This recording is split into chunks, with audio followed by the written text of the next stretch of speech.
Hello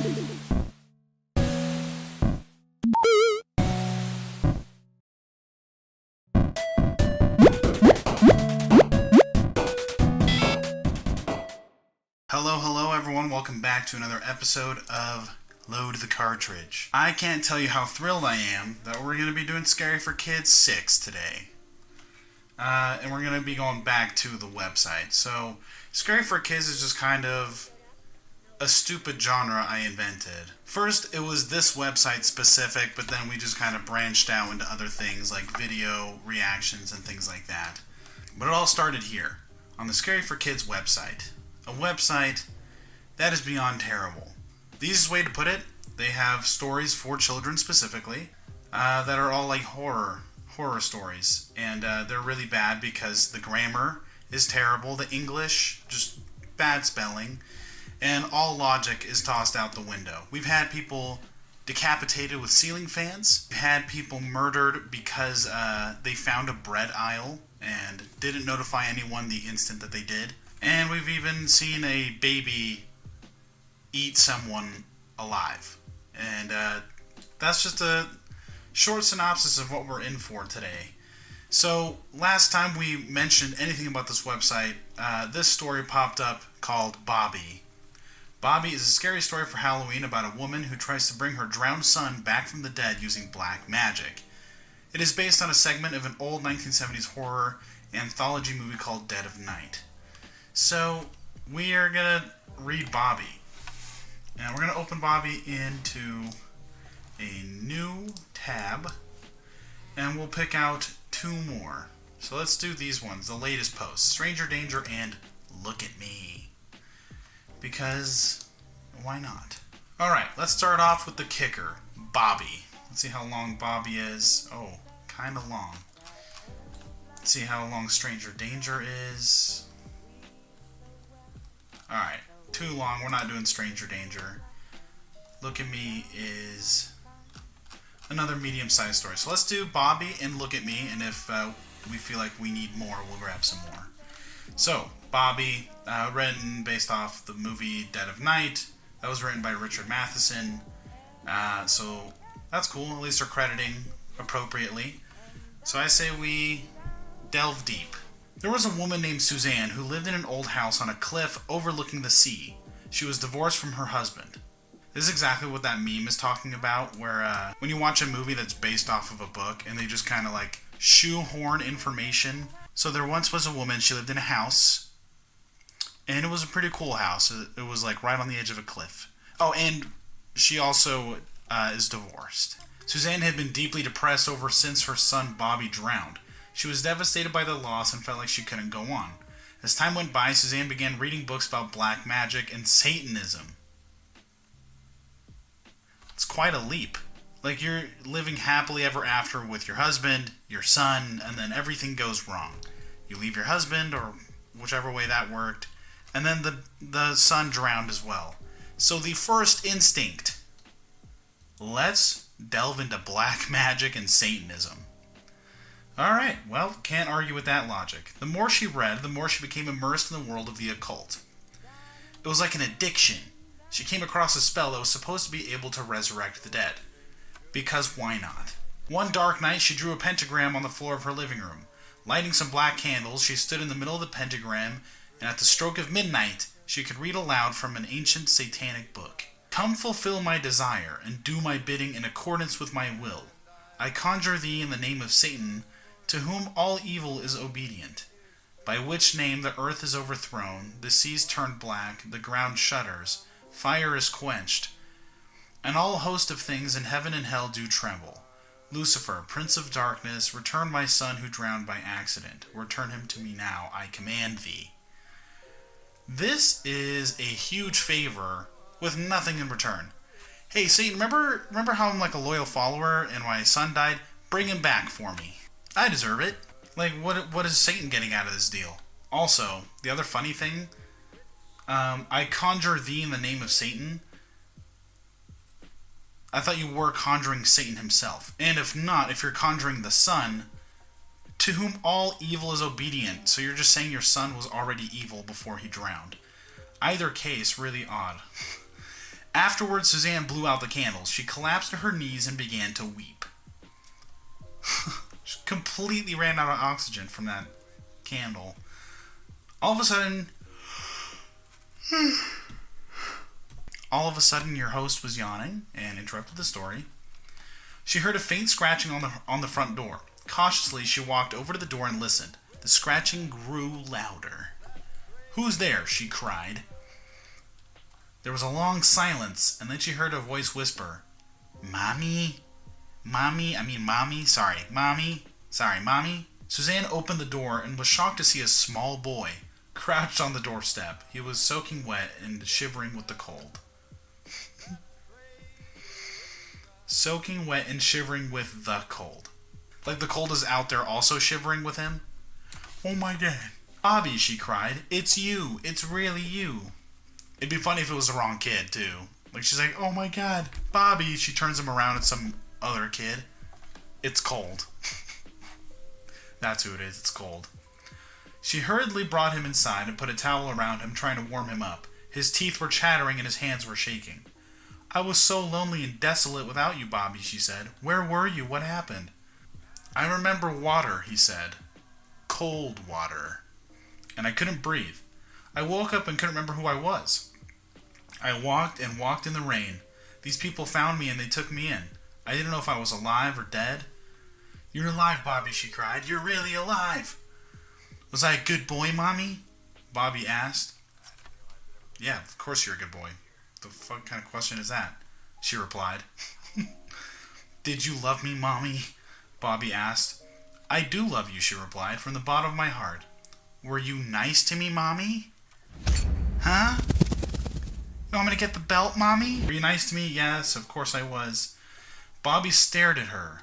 It was a mean, angry stare, and there was a spiteful sneer on his face. It frightened Suzanne. I want to play a game with you, Mommy. Hide and seek. All of a sudden, he raced up the stairs. All the lights in the house went out. Because that's what happens when you play hide and seek. They just naturally know. The lights are like, you guys are going to play hide and seek? Why didn't you just say so? And just turn themselves off. Bobby, what are you doing? She cried. Where are you? There was no answer. Bobby, stop this, she cried. I want you to come right back here. Bobby, please don't do this to Mommy. Bobby, for the last time, what are you doing? That was a lot. Didn't even give him a break to, come out. Just then she heard the boy's voice coming in from the darkness. Aren't you glad the lights are out, Mommy? He said. It makes the game more fun. You're going to hurt yourself in the dark, Suzanne replied. She cautiously walked up the stairs, feeling her way in the darkness. When she got to the top, she looked around, straining her eyes to see. Bobby, stop this now, she shouted. You're making Mommy very angry. All of a sudden, the boy came out, weeping. Mom, please, I don't like it when you're mad. The door burst open and Bobby was standing there, cackling like a maniac.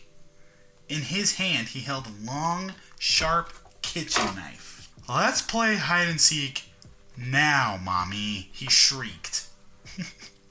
Suzanne recoiled in horror. Backing away, she tripped and went tumbling down the stairs. When she landed at the bottom, she looked up and saw her son coming down the stairs with the knife raised above his head. Mommy, I want to play hide and seek. Oh my God, Mommy picked such a good hiding spot. You lied, Mommy, he said. Bobby didn't really drown by accident. You knew that. Bobby drowned himself. He couldn't stand the way you treated him, and he killed himself just to get away from you. Don't you see? Bobby didn't want to come back to Mommy. No. Bobby hates you, Mommy. He didn't want to come back, so he sent me instead. So who's me? Who's this new guy? Just then, there was a flash of lightning, and it lit up the house. For one terrible moment, Suzanne saw the face of the thing that had come back instead of Bobby. That actually wasn't terrible. For scary for kids. This actually wasn't terrible for scary for kids standards. It's kind of interesting, not too shabby. What did he look like, though? What did the thing that came back instead of Bobby look like? That's my main question. Alrighty, well, next story, Look at Me. Look at Me is the scary true story, Cap. It's not. True story about a teenage boy who has a creepy encounter one stormy night when his parents go out and leave him alone. It is a real experience from a user named Theater Guy. Alright, maybe it is true. If this is true, If this is true, it might be a good story, and therefore I don't want to read it. Because I don't want to actually get the heebie-jeebies. Remember last time I was on Scary for Kids? That'd actually be kind of funny. Like, didn't like that. I heard a big creak right above me. Okay, let's just read. Also, this face looks a lot like Land of Confusion by Disturbed. Tell me that's not the same guy. It definitely is. They just switched the color of the mouth and eyes. Okay, one evening when I was in my junior year of high school, my mom and dad went out, leaving me home alone. I had a lot of homework to do, so I spent the whole evening sitting at my desk in my bedroom. My parents left the house around 6. While I was doing my homework, I put on my headphones and listened to loud music. There was a big storm that night, and my desk was facing the window, so I could see the rain and the lightning outside. So far, this seems better written than the rest, so cross your fingies this isn't true. My parents got back around 11 p.m. When I saw their car drive up, I took off the headphones. As soon as my mom opened the front door and came inside, I heard her shout my name. Heard. Okay. I take back everything I said. Okay, so she shouted his name. What on earth happened in here? She demanded in an angry voice. Confused, I ran downstairs. My mom was standing in the hallway with a furious look on her face. She pointed at the floor and yelled, "Was this you?" I looked down and saw that the carpet was covered in muddy footprints. I have no idea how those got there, I said. I spent the whole night at my desk doing my homework. I watched as the look on her face changed from anger to confusion, and then to fear. We both realized it at the same time. Someone else must have been in the house. Not liking this story so far. This is a little actual spooky. Okay. We followed the trail of footprints trying to make sense of the whole situation. They started back at the door. Started at the back door, which we usually left unlocked. Then we noticed something else. The footprints started at the back door, but there was no trail of footprints leaving through the back door. Huh, that is kind of odd. All of a sudden we hear something loud. A pounding noise that echoed throughout the house. Oh, okay. This English is... We're getting our Scary for Kids money here. All of a sudden we hear something aloud. Pounding noise that echoed throughout house. All of a sudden we hear something aloud. Pounding noise that echoed throughout house. The sound of the front door being wrenched open and slammed shut again. Wham! We all ran into the garage, and he says all as if it's not just the two of them, and locked the door behind us. My mom took out her cell phone and called the police. Logic! Guys, we've done it again. Someone called the cops at almost the right time. Like, when I would have called the cops is when there's footprints all over my house, and I can see them leading from outside. That's when I would have called the cops, but I don't know, maybe this all happens really fast in the moment, so we finally did it. Can we get an anniversary? Scary for Kids 6. We did it. I'm so proud. These guys grow up so fast. Please come quickly, she shouted. Someone's in our house. After what seemed like hours, a patrol car arrived with 2 police officers, a male and a female. One officer stayed with us in the garage while his partner went through the house, searching room by room. When she came back, the female officer told us that there was no one in the house and it was safe to go back in. As we were all breathing a sigh of relief, she asked, "Whose bedroom is upstairs on the left?" My parents looked at me. "It's mine," I told the officer. She asked us to follow her. As we walked through the house, we could see the trail of muddy footprints leading from the back door, through the living room, through the hallway, up the stairs, into my parents' bedroom, and then towards my room. They stopped at my doorway. The female officer pointed at the door, which had been open the whole night. Scrawled on it in black marker was the following: 8:47, I see you. 8:53, you forgot to lock the back door. 8:59, you seem focused. 9:24, turn around. 9:47, look at me. 10:15, look at me. 10:37, look at me. 10:49, look at me.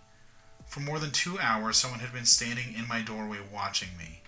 To this day, I still shudder to think what would have happened if I had turned around. What the fuck? I'm speechless. That actually was a good one. That was a good horror story. Oh my... Guys! Incredible! Not only did we have minor grammatical and spelling errors, this was actually a decent story. And they called the cops at the right time. This might be a true story. I wouldn't be surprised because this is actually good. Well, I think that's it. I think we're going to call it there. Thank you guys so much for watching Scary for Kids 6 on your new favorite channel, Load the Cartridge, because I know it has to be now. Yeah, this will be a decent feather in the cap for our series Scary for Kids. And if you guys are not in the loop yet, we have Scary for Kids merchandise where you guys can join the fight as a paranormal investigator from the LTC department. Right here. This is the back of the shirt for those who are curious. And we'll zoom in here. Look at that. That's a beautiful t-shirt. You're welcome. And again, I mean, just like everything else on the website, it comes in multiple colors. Check it out. And again, thank you guys for watching. I'll see you guys in the next episode of Load the Cartridge. Peace out.